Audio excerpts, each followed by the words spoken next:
Sehemu hii kuwatia matumaini na kuambia wenzetu ambao wanapukia ama wana uraibu wa madawa za kulevya na pombe ya kwamba Mungu anaokoa. Mimi ni mwadhiriwa wa pombe ambaye hakika ilinitesa sana. Ilinitesa nikiwa katika familia ya kanisa, lakini sikuachwa nyuma.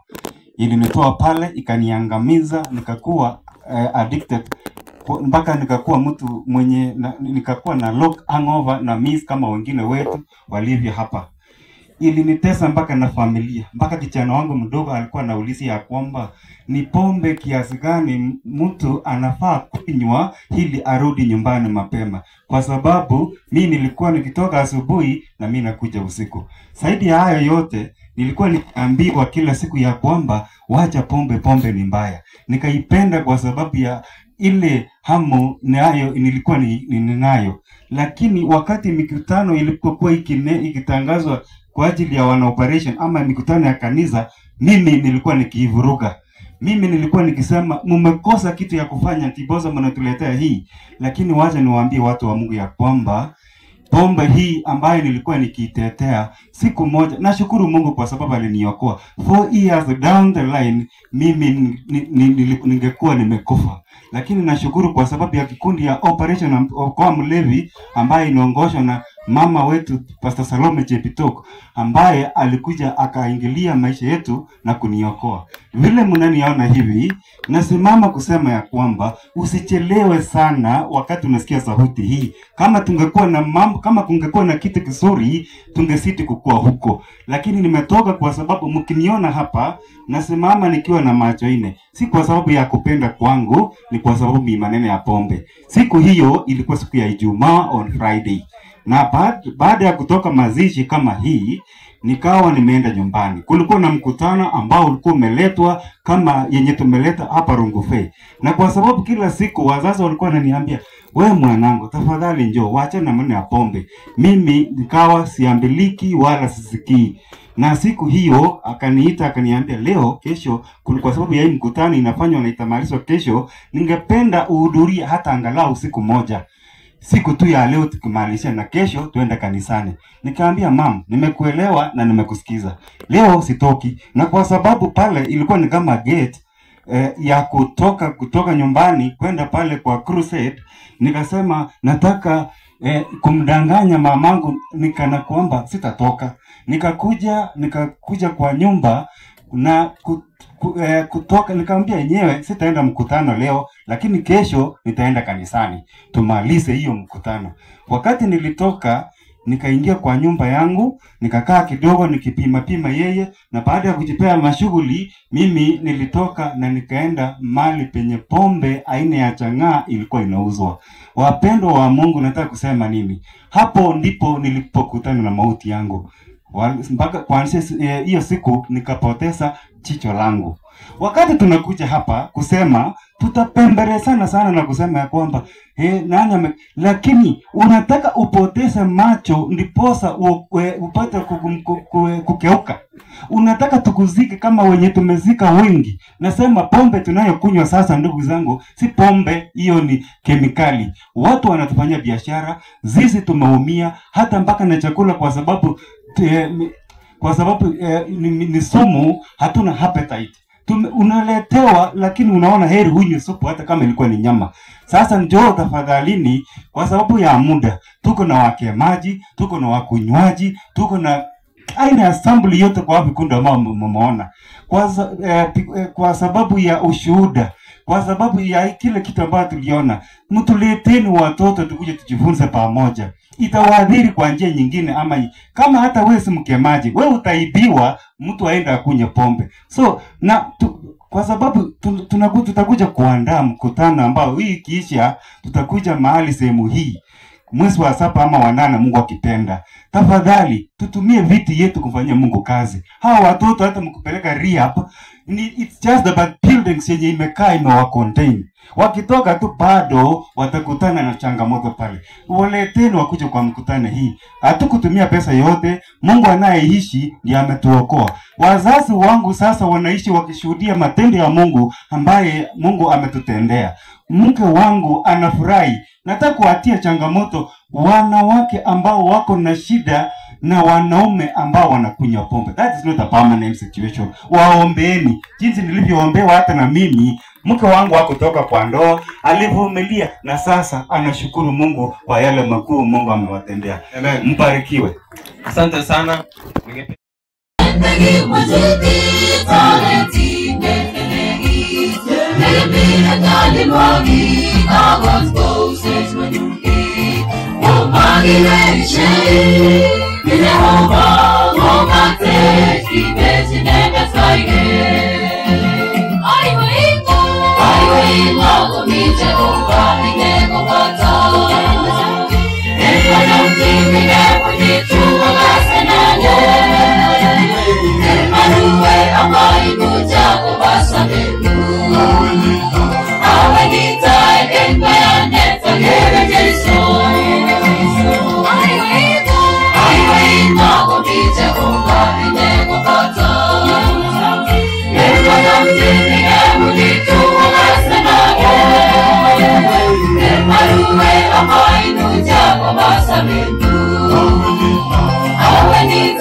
Team ya operation wote karibu mbele kwa ajili ya introduction.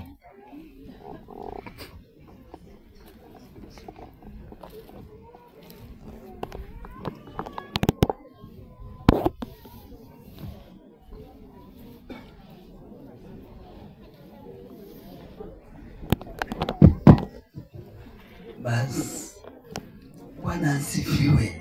Bwana Yesu asifiwe. Amjambo. Poleni familia. Unga manandi. Pole. Mutya. Sema Kiswahili ndio.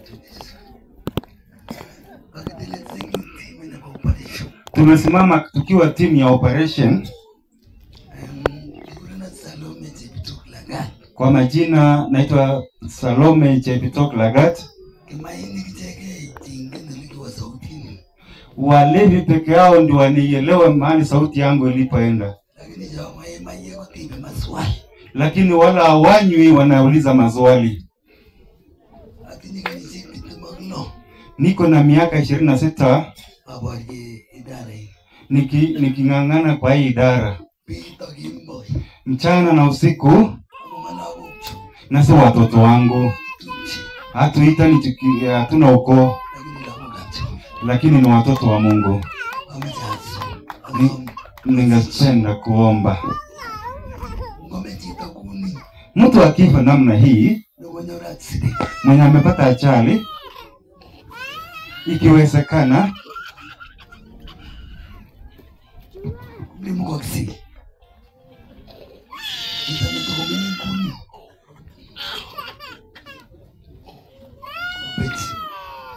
yani mtu ambaye bado mdogo hivi. Kumejike tupongani angengana. Mwako tusikini ni mwazasi. Ana wajibi kuge kwa koloni. Tomo anamebangi akiutuni. Tumekuja mji huu sijawahi kushika pangi kwa mkono wangu hivi. Lakini kwa na bangi tipini lo kugawa lakini mimi nilishika pangi wenye baadhi ya watoto wenye wanayo. Ikisema hii ndio imekuwa kinisumbua. Tumekuja hapa kusema pole. Alafu tuwaonyeshe hao wapendwa. Kuna mtu mmoja hapa. Nataka kuanza na hawa. Siku kuja mkutano mji huu. Alikuwa analeta sisi apate kurudi nyumbani. Kwa sababu niko na watoto nyumbani na ambao wanapaswa kushughulikiwa. Nikampigia kwa heri pasta na kwamba naenda. Na nikaharakisha tu sana. Kwa sababu nilikuwa nikienda Radio Baraton. Nikiwa kwa njia nikapata vijana watatu walikuwa wanavuta pangi. Nikataka kuwasalimia wakakataa. Nikamwambia maneno ya Yesu, wakasema hatutaki. Wakatoka wakasingenga wakaenda. Mmoja akakaa kwa mtaro na akachanganya maji na mguu. Nikamwongelesha hasa ongei yasemi. Mpaka nikamuombea akiwa amefungua macho. Nikaenda hatua mbili nikakaa chini. Nikasema nikienda Baraton Radio nitaenda kuongea na wasikilizaji ambao hawanioni. Nikiwaacha wenye nimewaona, kesi itanishika. Akanipigia simu. Akaniambia tuombe. Mlewe mama akakuja. Akatuambia tuache tuwachukue kwenye maskani. Akatuchukua kwenye maskani. Akawaita walevu wote. Akasema kuna mama ananunua pombe. Walevu wote wakakuja. Nikaambia kama bado kabla sijanunua, nataka munisikize kwanza maneno ambayo ninayo. Tukasema maneno machache. Statement ikabadilika. Wakasema tulikuwa tunapanga mauaji hivi sasa.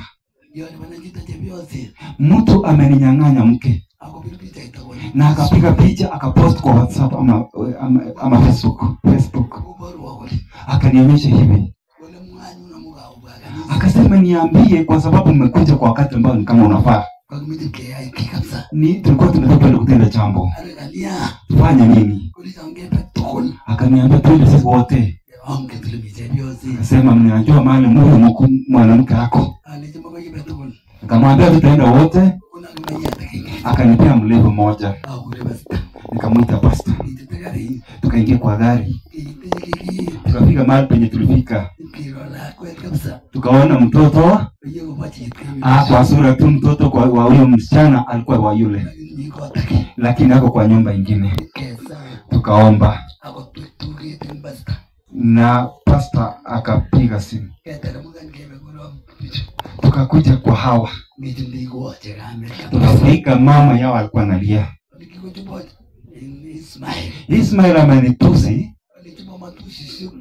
Matusi sample aina yote ananiambia. Ismail huyu ataniua. Hata asubuhi nimemlaani. Huyu hapa. Huyu si mbaya. Lakini anauza vitu. Landlord huyu ako na vyumba vya kukodisha. Lakini pesa zote anazopata zinaenda kwa mama pima. Tukaongea na wapendwa dakika chache. Huyu akabadilika kusema nimeshika nje kwanza sasa. Huyu akasema sitamwacha ndugu yangu. Tukaanza safari. Kuanzia wiki jana mpaka wiki hii hawa hawajarudi nyumbani. Tuko nao. Kwa mama mmoja. Ni wa mama mmoja. Mke wa huyu ameenda. Wa huyu amevumilia. Lakini mambo si mabaya kwa huyu. Wakatupa matumaini. Tukae kwa hile source. Na tuendelee kuenenda kwa manyumba zingine. Hawa watoto ni wenyu. Tutawapatiza sabato hii ili wapate kuhuduma na kuendelea. Haya, nyinyi mmoja hapa.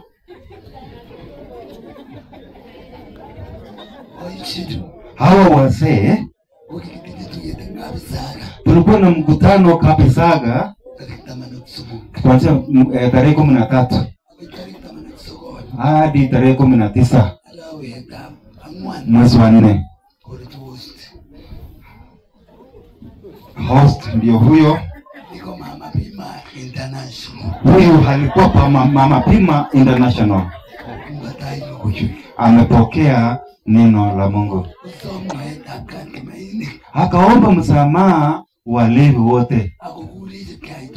Na akatuita twende tufanye mkutano. Watu 31 wakajitokezea na kubatizwa. Wanasimama mpaka wa leo. Na pamoja na hiyo fundi alikuwa anashika 50,000, lakini Monday akona na bibi mka ameenda. Ni vigumu kuvumilia sana. Huyo afisa karibu nusu wapange mazishi yake. Tulikuwa kwanza tukifanya homecoming yake tarehe 11. Wakasema huyu akitana nami nitakimbia haraka. Wenda anataka kukufa. Nikamuuliza nini namua? Wakasema huyu hata maini imeisha. Pombe imemaliza kabisa. Lakini vile tunaona amang'ara, Mungu ni wa maajabu. Mke wake alivumilia. Huyu mama ni mtu wa ajabu sana.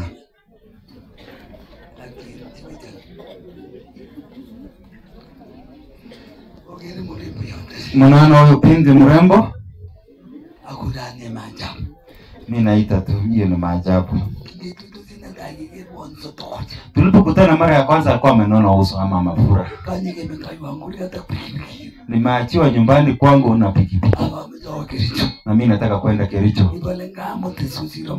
Nikasema hanga wacha tu nimechukue kuliko nimwache. Wakaenda akazirai aliposhuka. Wakati mahali tulifika akakufa. Tukampeleka hospitali. Baada ya kupona akakuwa mwendo wazimu. Usiku akazima wakati alikuwa anadungwa. Nikataka kushika hivi alikuwa amekauka. Nikaita mwenye nyumba. Kuja tuombe mtoto wenyewe amekufa. Tukaomba akasinduka. Na tukamleta nyumbani. Tukashindwa jinsi ya kumshika. Babake akamshika na kumchukua nyumbani. Baada ya wiki 3 tukakutana kwa mazishi. Tunataka akanisalamia kuuliza wewe ni nani? Na akaniambia mimi ni Chiro. Chiro yupi tena huyu? Nilikuwa nimwambia kwa Kericho alikufa, hata washiriki waliniambia. Mungu ametenda maajabu. Huyu chairman huyu ni anaongoza Nandi County. Walevi wote.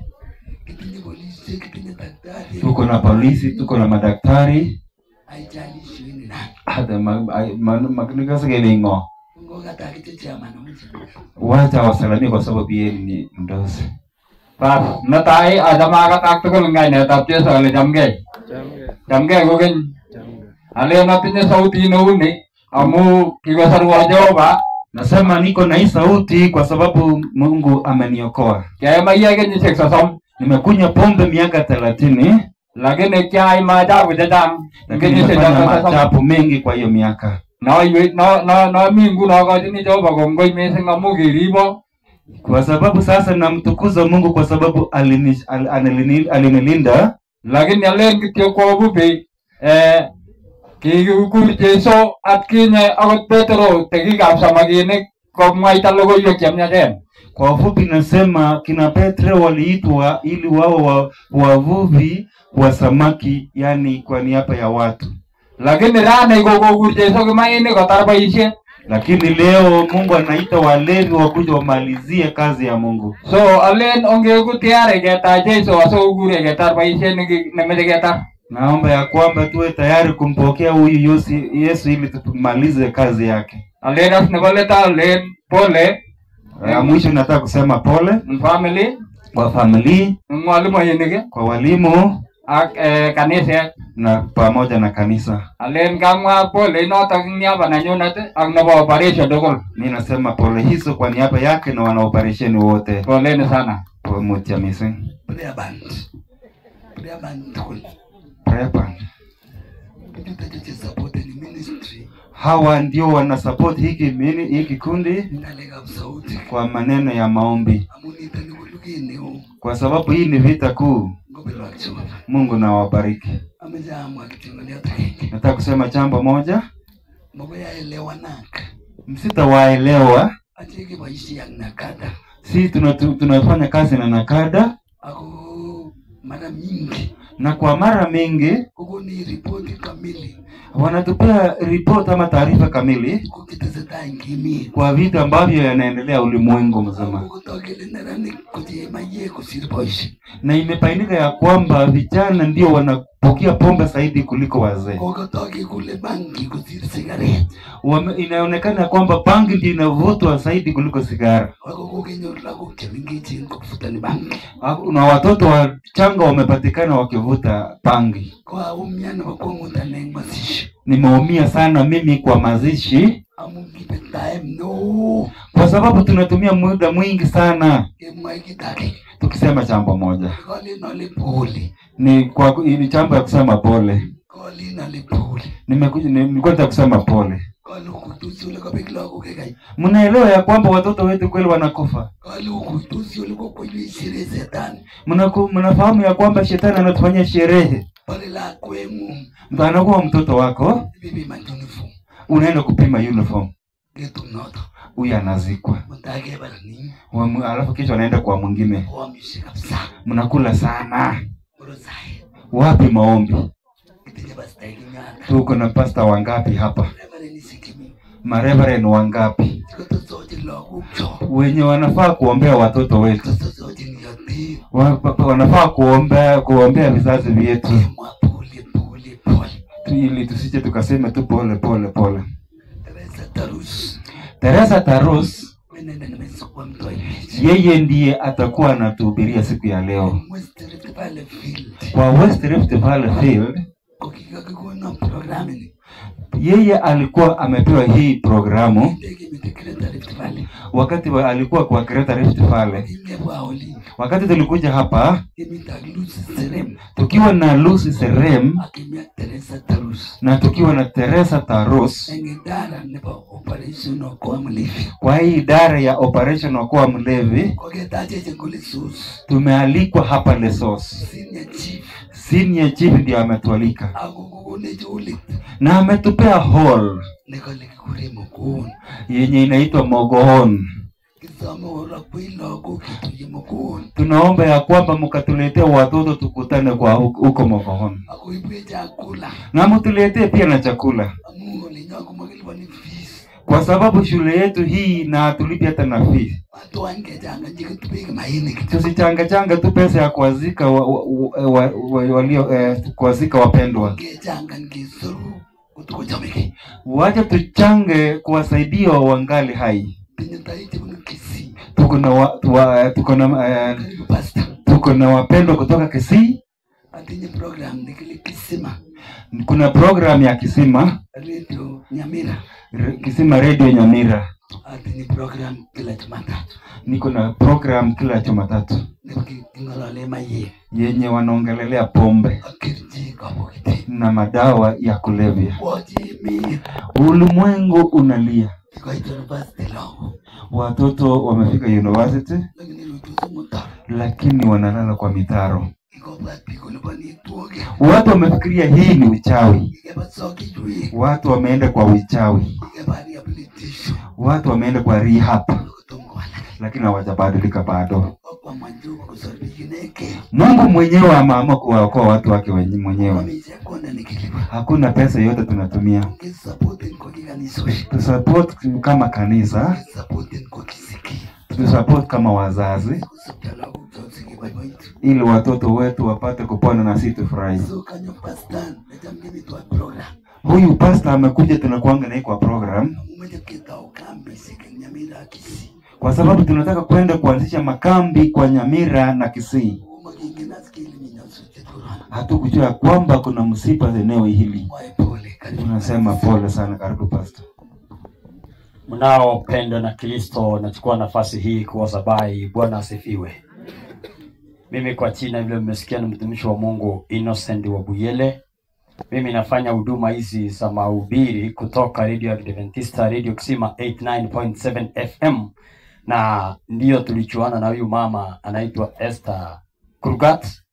Amekuwa msaada sana katika programu zangu, hata nilipokuwa nikienda nchi za nje kufanya mahubiri. Yeye alikuwa ananitumia pesa na hata tuchuani. Lakini akanialika hapa wakati moja nikakuja hapa kwa Isagat mwaka wa 2022 nikafanya mahubiri huko kwa chuma moja. Tena mwezi jana nilikuwa hapa mahubiri kama hayo, tupeperusha kutoka hapa. Tena tukaenda na yeye mahali panaitwa Samburu tukafanya mkutano huko. Tena tarehe 28 tunaenda huko. Na kupitia kwake nikamjua huyo mtumishi wa Mungu. Nilipomsikiza nikaona huko na ujumbe mzuri. Pale penye nahubiri katika Radio Kisima nikampatia nafasi ya kupeperusha kipindi cha Okoa Mlevi Rafiki wa Yesu kila siku ya Jumatatu. Hivyo pale ndio hizo huduma zinafanywa na tunataka kufanya huduma pale maeneo pale Kisii. Nami wanahubiri katika televisheni ya Hope Channel na upeperusha mahubiri katika Kenya hii. Kwa hivyo yule mmesikia, Mungu ni mwema. Na ningetaka kurudia maneno pastor amesema ya kwamba Mungu alijua amungechukua muda mrefu katika kutamka jambo moja. Sababu kitabu cha Mathayo 12:36-37 inasema ya kwamba yale mambo mengi unanena yasiokuwa na busara, siku ya kiyama utakuja kuhukumiwa. Mungepeana nafasi ili jambo linenwe, watu mambo mengi yangesemwa hapa na kijiji hiki kingeokoka. Sababu kama mimi kabla niwe mhubiri nilikuwa nafuta bangi, nikikunywa pombe until one side of my lungs sina. Niko na sehemu moja. Hawa ndio wanafahamu, si mimi sina. Nimeletea shida nyingi. Tena nilipokuwa nikitoka hapa hiyo 2022 gari yangu ikakuwa na shida njiani, tukagongana na gari nikafutika mbavu 3. Lakini bado nafanya huduma. Juzi Sunday ndio nimetoka Sudan kuhubiria Waislamu huko. Mwezi wa 7 naenda Rwanda kuhubiria. Na nasunguka Kenya yote. Nilipokuja nilikuwa nimechoka, kuna mtumishi akaniambia kuna huduma inaendelea hapa. Kwa hivyo nikakuja, tunaendelea kupeperusha mahubiri pale chini, njooni na usikie maneno vile Mungu ameokoa watu wake. Asante na Mungu awabariki. Sitaki kusahau mtu yangu. Fanya kitu.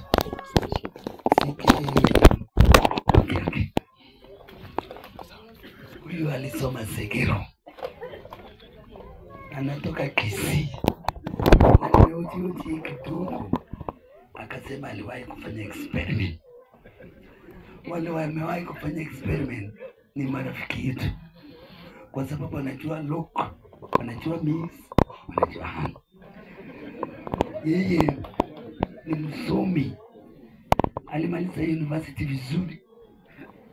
Alifanya IT. Atakuwa msaada basta. Tukikuja Kisii.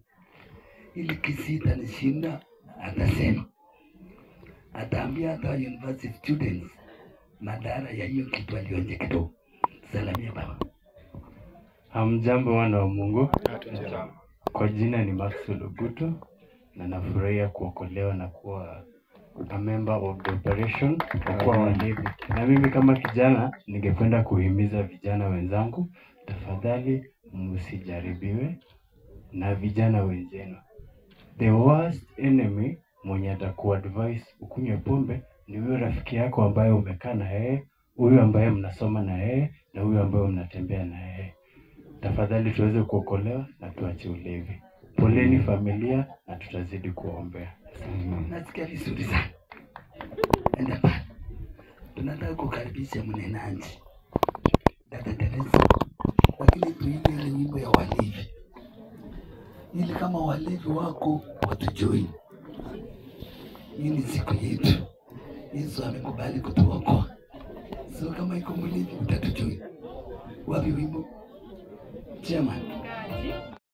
Operation of Mlezi chini ya kanisa la Kiadventista kongamano la GIC.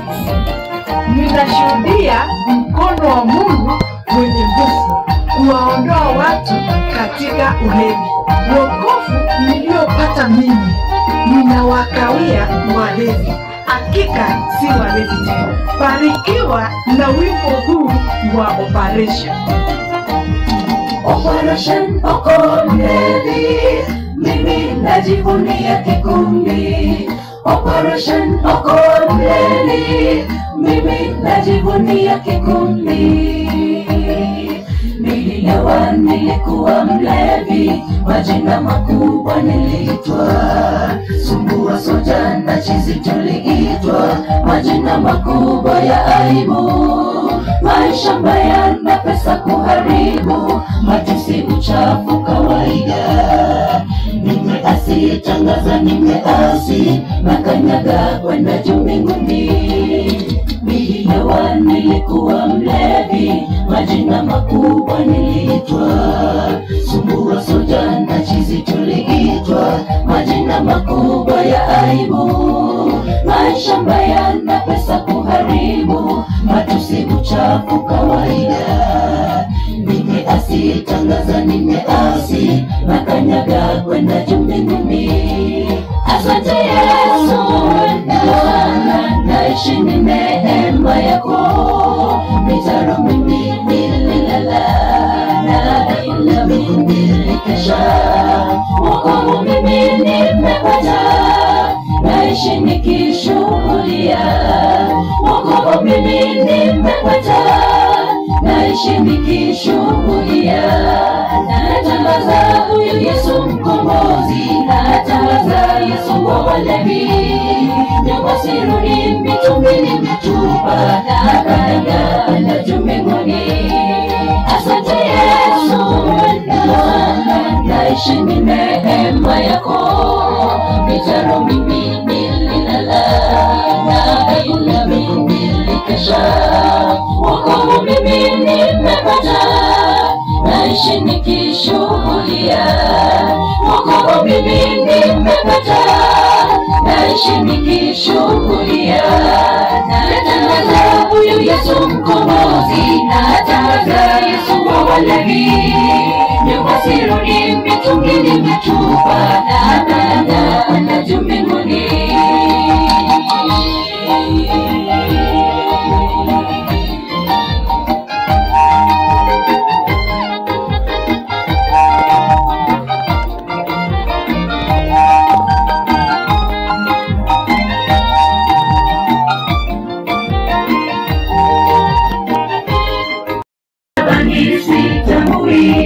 Madawa yote ya kulevya, siku milele. Na kwa mimi naahidi, daima mimi mwana wake. Na kwa mimi naahidi, daima mimi mwana wake. Unywaji pombe nimeacha, sigara, bangi sitambui. Madawa yote ya kulevya, siku milele. Na kwa mimi naahidi, daima mimi mwana wake. Na kwa mimi naahidi, daima mimi mwana wake. Unywaji pombe nimeacha, sigara, bangi sitambui. Madawa yote ya kulevya, siku milele. Na kwa mimi naahidi, daima mimi mwana wake. Na kwa mimi naahidi, daima mimi mwana wake. Unywaji pombe nimeacha, sigara, bangi sitambui. Madawa yote ya kulevya, siuzi sikuzi milele. Na kwa mimi naahidi daima mimi mwana wake. Na kwa mimi naahidi daima mimi mwana wake.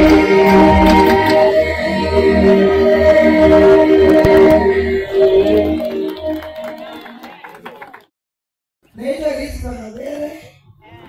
Jibu yangu ni Yesu alitengeneza wine na wine ni pombe. Angalia hapa Tumi ndio unauliza ndio anakujibu. Swali lako. Nasema unaitwa Rizka Kabele. Rizka Abele. Rizka Kabele. Yesu alitengeneza wine. Watu wote wakakunywa. Na wine unajua wine ni pombe. Asante.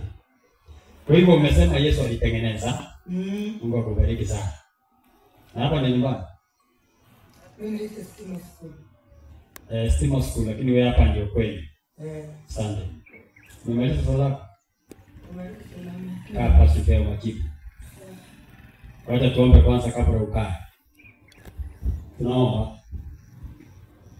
Baba wetu mtakatifu, tena tunakushukuru Mungu wetu kwa sababu ya neema na mibaraka umetukirimia kama wana wako. Tukiwa hapa mahali panaitwa Resource, mkutano wa Operation ya kwa mlevi, tunakushukuru kwa sababu la swali kutoka kwa dada yetu Rizka ameuliza ya kwamba Yesu mwenyewe alitengeneza kileo. Tunaomba kupitia kwa Roho Mtakatifu ukatuongoze ili zaidi ya yote leo kumnemeshe tukapata majibu kutoka kwa maandiko.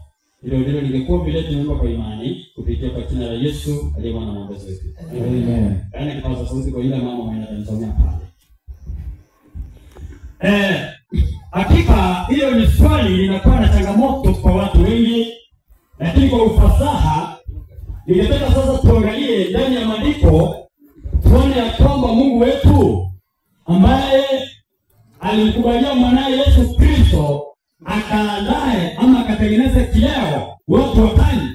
Tunataka kuangalia kwa maandiko tuone ya kwamba kile Yesu alitengeneza ndicho watu wanaokunywa sasa, sababu ni mambo mawili tofauti. Ningetaka uandamane pamoja nami mpaka kitabu cha Yohana 2 tukianza mstari wake wa 4 kuteremka, tuone vile Yesu mwenyewe akiwa katika Kana ya Galilaya kama ni kitu gani ama ni kinywaji gani alichokiandaa. Ni kile ambacho dada yangu anasema natumia ama ni tofauti? Maandiko yanasemaje? Yesu akamwambia, mama, tuna nini mimi na wewe? Saa yangu haijawadia. Ndio kusoma.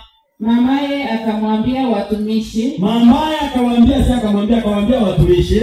Lolote atakalowaambia fanyeni. Endelea kusoma. Basi kulikuwako huku. Hapo sasa ndio kuna pointi yangu, nataka utazame maandalio ya kile Yesu alichokiandaa na akawapea watu wakani. Hapo kulikuwa, endelea kusoma sasa. Basi kulikuwako huku maparasi sita. Maparasi yani kulikuwa na nyungu 6, ndio utaelewa, ama mitungi 6. Maparasi 6, nayo yamewekwa huku kwa desturi ya Wayahudi ya kutawadhana. Kila moja lapata kadiri ya nzio 2-3. Yesu akawaambia, kumbuka kulikuwa na maparasi hapo. Ilikuwa na mitungi ngapi? 6. Sasa Yesu anawaagiza jalizeni maparasi maji. Jazeni maparasi hayo maji. Kwa hivyo kuna maparasi 6, mitungi iliyobeba maji, na Yesu akawaagiza wafanye nini? Wachache maji. Kwa hivyo kuna mitungi na kuna maji. Endelea. Nao wakayajaliza hata juu. Akawaambia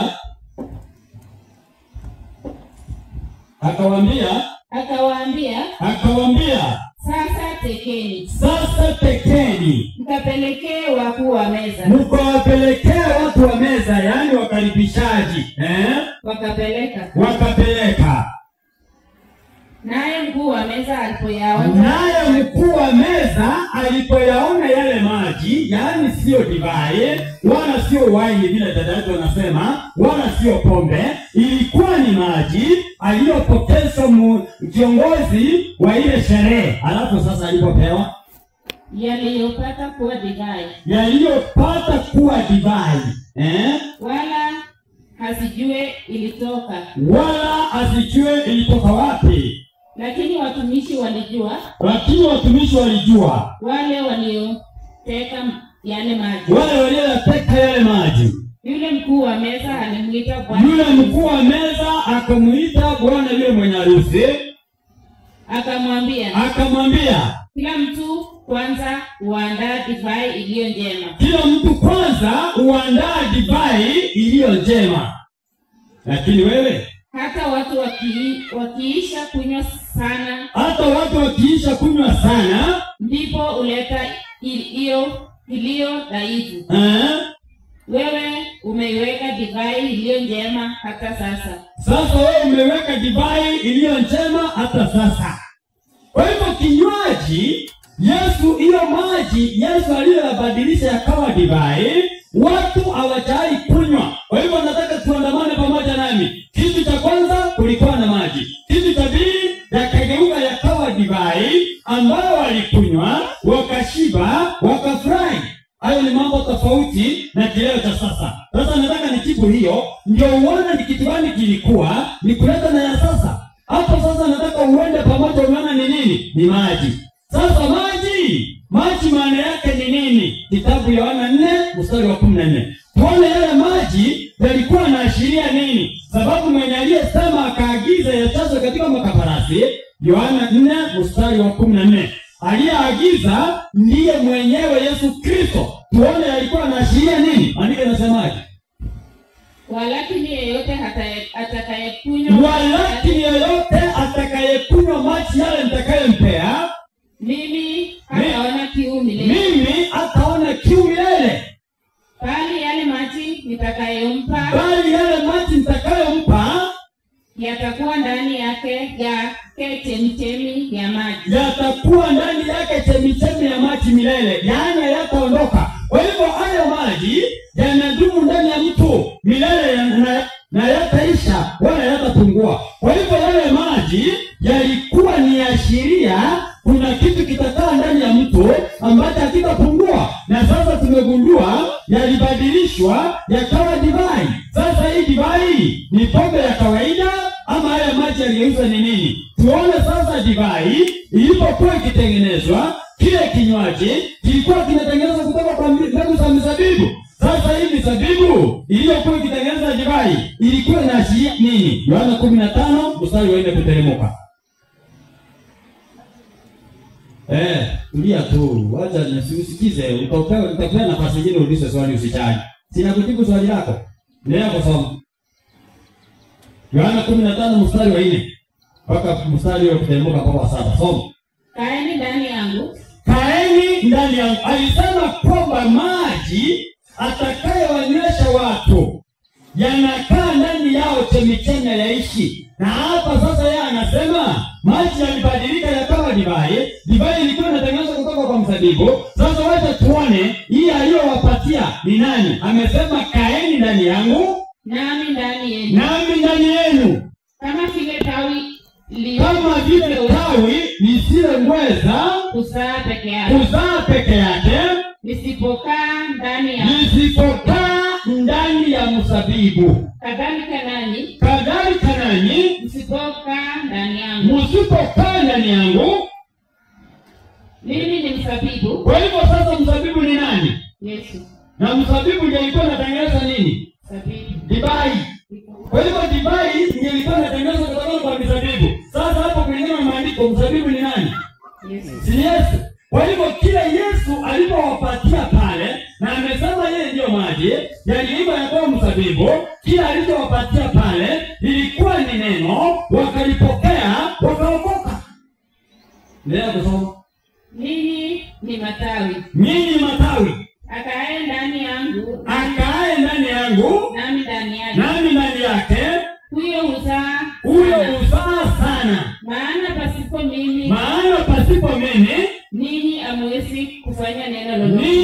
hamwezi kufanya neno lolote. Kwa hivyo wapenzi wapendwa mnaotusikiza katika usiku wa leo, kila kitendo Yesu alipofanya katika Kana ya Galilaya, sio kwamba watu wanapogia majira haya na wakati huu. Ilikuwa ni maji ambayo ni Yesu Kristo aliyobadilisha yakawa divai ambayo ilikuwa inatengenezwa kutoka kwa mzabibu, na mzabibu ni Yesu Kristo mwenyewe ndiye. Sasa hii aliyopatia ni neno waliokula na hakika wakashiba. Sababu walishiba na wakakoseka hawakulewa. Sasa hii yenye unakunywa inatengenezwaje? Hiyo ya zamani wote ya sasa ya sumu wanatengeneza kemikali.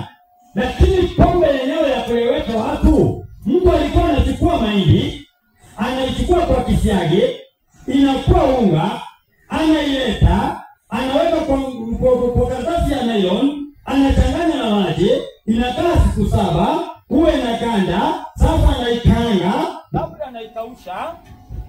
Hebu leta hiyo mic na hizi tunasumbua. Mtafikia na huyo anasoma. Sasa anaikausha ile inamekanga, analeta anaweka ndani ya mtungi, anachanganya na maji. Mtu anachukua wimbi ya kutengeneza uji, anaweka ndani ya karatasi, anaweka maji kidogo, ikimaliza siku 3 inatoa yeast yake. Sasa ile yeast ndio sumu. Ikienda ikisiagwa, ukichanganya na ile yenye likangwa, baada ya siku 3 inakuwa pusa. Ikienda siku ya sasa, hapo sasa inaenda inatengenezwa tena, unaiweka sukari. Ikimaliza siku ngapi? Siku 7, unaenda unachukua mtungi, unaweka ndani ya juu ya moto, unaweka kidogo ama karibu lita 20 ndani ya ile mtungi, unaweka sufuria yenye imetopolewa, unaweka sufuria kingine ndani, ingine unaweka maji juu, unafunga, inakuwa chana. Na hiyo sasa ukikunywa inafanyaje? Soma kitabu Yeremia 25 fungu la 27. Hivi ni vitu viwili tofauti dadangu. Hii unakunywa ni sumu, na ile Yesu alitengeneza ni kitu kingine tofauti. Maandiko yanasemaje? Yeremia 25:27. Tuone hiyo sasa yenye unakunywa sasa uone. Na ukipige selfie kwanza. Wao ukisikia hiyo. Wale walikunywa wakatosheka, wakashiba. Na hiyo sasa inasemaje? Maandiko yanasema, nawe utaambiwa hivi. Nawe utaambiwa hivi. Bwana wa majeshi, Mungu wa Israeli, asema hivi, kunyweni na kulewa, na kutapika, na kuanguka msiinuke tena. Kwa hivyo hii ni tofauti. Ile walikunywa ambayo ilikuwa ni divai, ni neno la Mungu, walikunywa wakatosheka, wakashiba na wakafurahi, wakashangilia. Hii ingine unakunywa, unalewa, unatapika, unakufa. Simeona tofauti sasa. Ukitazama umelewa ama uko sawa? Jibu swali kwanza. Jibu swali, sababu ninasema isemi hivyo. Jibu swali nimekuuliza. Umelewa ama uko sawa? Sawa sana. Jibu lako limejibiwa. Nani ako na swali lingine? Mungu na swali lingine? Mungu akubariki leo. Mimi naona yeye anasema ati Yesu alitengeneza pombe. Yesu hakutengeneza pombe. Hiyo ni mapepo. Inaonekana kwa. Pombe ni pepo. Sio kitu mzuri. Na pepo ni nani? Malaika wa Bwana. Kabuliani wa Bwana na pombe. Hata hiyo yenye unawasikia ni pepo. Ile pepo mnaona pepo. Malaika wa Bwana kanisa kumkisema pombe ilitengenezwa na Yesu. Sikutaki pombe iliundwa na Yesu. Niko bright sana. Kila mahali Nazeke angalia hivi. pombe inaharibu mtu. Anataka mtana, anyongwe ama apatikane. Uzuri. Pombe ni kitu mbaya. Hakuna mtu anafurahia pombe. Hata Yesu hakuuza hiyo vitu. Hili mashetani ni na anaona hii pombe inamfanya mzuri sana kwa nini kwa mitano ndani. Mimi hata mtoto wangu hapa lakini naomba Mungu apatilike tu. Lakini ndakuja kuonesha na atapatilika. Mimi siwezi kukubali ati Yesu atengeneza pombe. Pombe ni kitu mbaya kabisa. Ni kuharibu watoto wao. Na hiyo pangi hiyo mimi nasemanga. Na hakuna siku mtarusha wa upili mawe. Hakuna siku ukienda upili mawe ujue mbinguni utaenda, utalaaniwa mpaka mwisho. Utalaaniwa mpaka mwisho. Hakuna kurusha upili, hata upili neno gani. Lazima ila aliandikiwa upili. Lazima upili anasema Biblia yenye inaandikwa. Sasa unaona wa upili na upili hapo mnawatukana. Sio unatukana hii mpeleke huko mnapokosea. Kila kama sijamsikia. Hata sisi wakituana hivi, tuko na watoto lakini wakipata mahali wa upili wanaupila watusi. Wanaheshimu kabisa, wanakaa chini, wanalala chini wakinyamaza. Wewe sikia kijana msikini anasimama kwa mpili akitusi. Hiyo ni njia mbaya kabisa. Ila hakuna kuona mfano wa mbinguni. Sisi tunaomba na lakini siwezi pata mahali neno iko. Nipita hapo niseme sitawahi kwenda hiyo kanisa. Lazima nipitie nisikie neno la Mungu. Na hiyo ninaogoa watoto wetu. Kama sio Mungu, nani angekula? Mpaka ukafika na mnaishi. Na unakuja kutusi watu wa kanisa. Hii vijana sijui walilewa namna gani. Sisi wamama tulewe, lakini huwezi pata anasimama kwa mhubiri akimwonyesha kidole namna. Hiyo sio mambo mzuri. Wamama wa leo watoto na akili. Mimi nimelia. Mwenye anaona nilisema mbaya, achukua kunduki anirusha. Aturushe na hao upili. Mimi nilisikia mlitukana hapa. Nilisikia, nimesikia mimi nasema. Nilisikia. Na nikasikia uchungu kama watoto wanasimama kwa upili.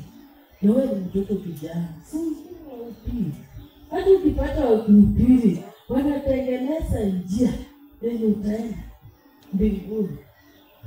Lakini ukifanya ushetani yako, hakuna siku utaona ufanye. Hata hiyo kanisa tunaambiwa watoto mheshimu kanisa. Kwa nini hao hawaheshimu kanisa? Hiyo ni maneno mbaya kabisa. Wenye mnasikiliza, Mungu apate kuwabariki. Amen. Asante sana. Wewe ni mlio wapi? Kama ho. Okay. Sasa napatiwa vizuri, nami natoka Bungoma mahali panaitwa Ruaha. Sasa tungetaka kusema asante sana kwa sababu ya dada yetu mwenye ameuliza swali. Kwa hivyo kwa wale ambao wamesikiza, wameona hakika Yesu hakutengeneza pombe isipokuwa ni kinywaji kilikuwa tofauti kiwakomboa na kuwaokoa watu. Hii yenye inatengenezwa ni sumu inayoua. Na umesema kwamba wengine wanakuja hapa wanatusi. Sio wao wabaya, hawa ni watu wazuri. Sasa ni kitu gani inayowafanya wanatusi? Kitabu tunaita Mariko 7 hasa mstari wa 14 tuteremka hapa. Tuone shida ni gani? Sio wao wabaya. Sababu kinachokuingia, kikuingiacho akikutii najisi, lakini kikutokacho ndicho kinakutia najisi. Soma kusikie. Sio wao wabaya. Sababu kimkuta mazao kama haya, anakusalimia vizuri. Hata wengine, mmoja alikuta hapa akatoa sadaka ya shilingi 50 tuliposema kwamba waoge, na akanunua sabuni akasema tuiombea aende kuoga. Kwa hivyo ni watu wanaendelea kusikiza. Mwingine amekutana na wenzetu pale, ndugu yetu pale, wakaishi jao walikuwa wanataka kukunywa chai, akasema mnahubiri vizuri, wapatia shilingi 50. Kwa hivyo wanaendelea kusikiza. Sasa sikiza, shida ni gani? Endelea kusoma. 7:14 mstari wa kitabu cha Mariko. Akawaita mkutano tena. Akawaambia, nisikieni nyote na kufahamu. Hakuna kitu kilicho nje ya mtu ambacho kilimwingia chaweza kumtia unajisi. Kilichomwingia kinaweza kumtia unajisi. Bali vile vimtokavyo. Kwa hivyo kila mtu anachoingisha akiwezi kukutia unajisi, lakini kile ambacho kikitokavyo ndicho kinakutia unajisi. Endelea kusoma. Hakusema mpaka nikukataza. Mtu akiwa na masikio ya kusikia. Mtu sasa ukiwa mahali hapa mahali tuko Lesos. Ukiwa na masikio ya kusikia ufanye nini? Na usikie. Endelea kusoma. Hata alipoingia nyumbani, amewacha mkutano. Wanafunzi wake wakamuuliza kama vile wenzetu wanatupata wakiuliza habari za ule mfano. Akawaambia, hivi hata ninyi hamna akili? Amfahamu ya kwamba kila kitu kilicho nje ya mtu kikimwingia hakiwezi kumtia unajisi. Ndio kusoma. Kwa sababu akimwingii moyoni, ila tumboni tu. Kisha chatoka kwenda chooni. Kwa kusema hivi alivitakaza vyakula vyote. Sasa mtu akisikia hiyo unakula kila kitu. Haimaanishi hivyo. Unataka kuuliza wewe nikufunze nini? Naendelea kusoma. Akasema kimtokacho mtu ndicho kimtiayo unachisi. Kwa hivyo ukikunywa pombe ikiingia unasikia uko sawa, lakini sasa kinachokutoka ndicho kinakutia unachisi. Endelea kusoma sasa. Usikie unachisi wa namna gani? Kwa maana ndani ya mioyo ya watu hutoka mawazo mabaya, uasherati, wivi, uwaji, uzinzi, tamaa mbaya, ukorofi, ila ufisadi, kichicho, matukano, kiburi, upumbavu. Kwa hivyo haya mambo yote ukikutana na mtu ambaye ni mwanadamu amekunywa pombe usiku, akiamka asubuhi ni mnyenyekevu, mwenye hata atakayeomba atafanya kazi zake, lakini akikunywa anaanza kutusi, anakuwa mkaidi, anakuwa na kiburi, anashiriki katika usherati, anashiriki katika vita na katika maovu yote.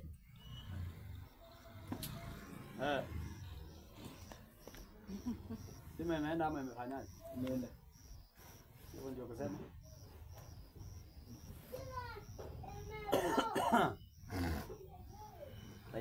Tunaendelea kuongojea maswali. Ukiwa na swali wewe uliza tu. Usuli sasa Mungu ametubariki tuko na majibu yote utapewa tu. Na tuende kutafuta mbali. Ni kwa Biblia. Unajua kila kitu kwa Biblia. Unajibiwa tu hapo. Na tunamalizana. Ninyi ndio wenyeji wa hapa. Ikienda hivi tarudi saa ngapi?